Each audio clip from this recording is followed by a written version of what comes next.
Hey boys and girls, would you like to learn how to draw the great pumpkin? Just watch.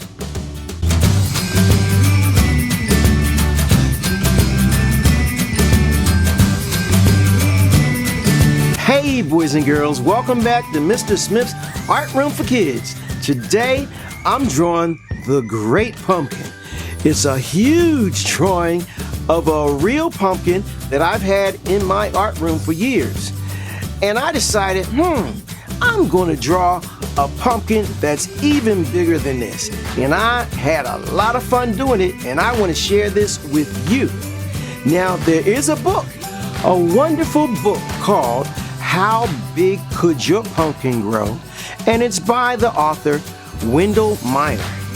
Now, it's a story that makes your imagination grow about if you had a pumpkin and it grew as big as some things that we have here in our country, like the Brooklyn Bridge, the Grand Canyon, and even Mount Rushmore. I'm telling you, pumpkins bigger than you could ever imagine. Check it out. I'm going to leave a link in the description where your parents could purchase this book if they'd like to get it for you. And I will also leave any materials that we use in Mr. Smith's art room in the description too. Now I need you to do just a few things before we start drawing today. I need you to like my video, subscribe, share it with a friend, and make sure you hit that bell so that you get notifications each week when my new videos come out, and they come out on Sunday.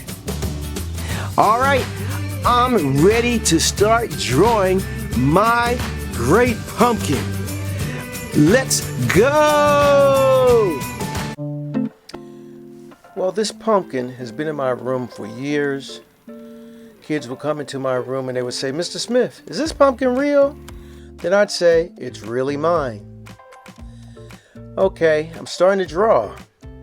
Using pencil first, and then I'm outlining my pencil with oil pastel. The pumpkin itself is very special to me. I guess this comes from me being a Thanksgiving baby. I was born on Thanksgiving Day.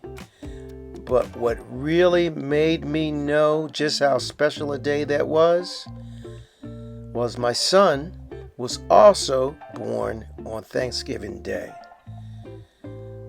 which was really amazing. Anyway, I've outlined my pumpkin using oil pastel. Had a slight problem with my board. My board was not my backing board that I'm working on. The edges snuck up on me and put little imprints on both sides. And I'm slowly trying to build up my oil pastel to fix these little imprints. And I get over it eventually. But it's just a little hold up. But as I tell my kids, there are no mistakes. You can fix anything that happens in a work of art. And if it happened, it was meant to happen.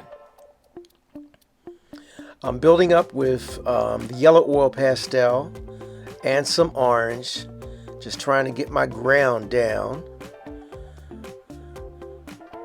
Putting in some little color into the stem. A little brown and green. Also using my hand to smear a little bit. My fingers. I was having a good time doing this, and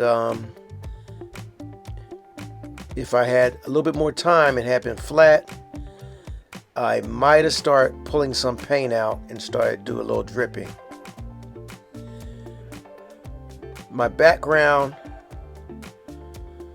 really is based in abstract expressionist art, or my foundations.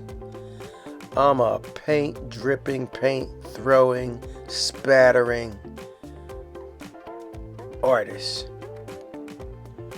But I love a good still life, and I love doing plein air painting, which is outdoor painting. But I do more pastel work than I do actual painting. Putting some highlights in with this yellow, and also taking my pastel and turning it on its side so I can get some large broad strokes to help reinforce some of these the ripple ridges that come from these pumpkins. I love the way the pumpkin just moves in these waves of ripples. It's almost like the veins that you have in your hand, but they're reversed and on the outside of a pumpkin, except these do a much better push and pull effect, and I just love working with that.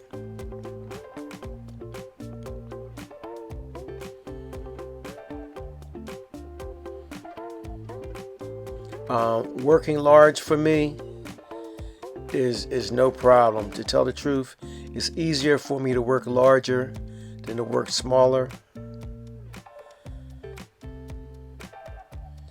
I like using my whole body, hand-arm motion than just hand motion. I think unfortunately, because I had the camera, I wasn't getting back far enough on enough occasions. But I did.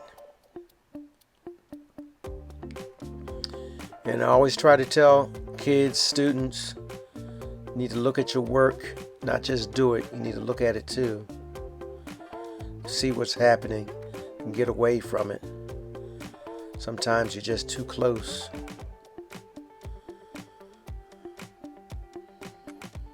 I love the black line.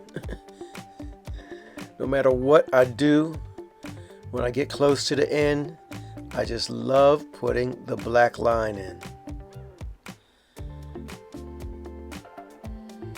That edge on that board was really messing with me. Next time I work on this board, I'm going to fill it out with something else to even things up.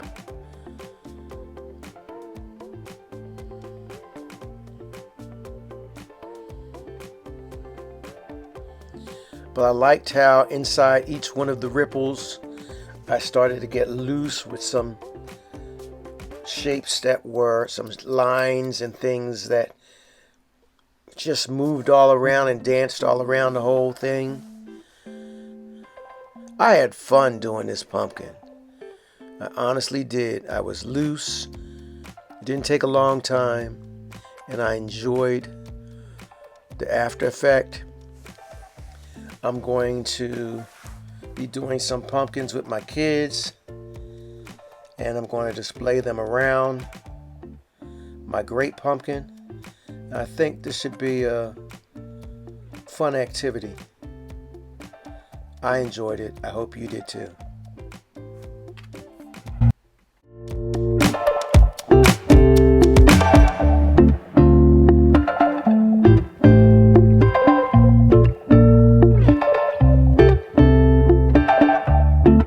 Well, boys and girls, I'm done. What do you think? Do you like my great pumpkin? I think I did a pretty good job. I hope that maybe you might try to do one too. All right, boys and girls, I hope you had a good time watching Mr. Smith create the great pumpkin. I surely did. Please come back and do another drawing with me next week. But remember, always do my couple things. I need you to subscribe to my video. I need you to like my video. And please hit that bell so you can get a notification each week when my new video comes out, and share it with a friend. Tell somebody, hey, there's this guy called Mr. Smith. He has a nice channel. He's doing some wonderful things, and he'll show you how to draw something. So tell that to somebody so they'll come by and check me out. Well, I'm done. I'll see you next week. Thanks for coming by. Bye-bye.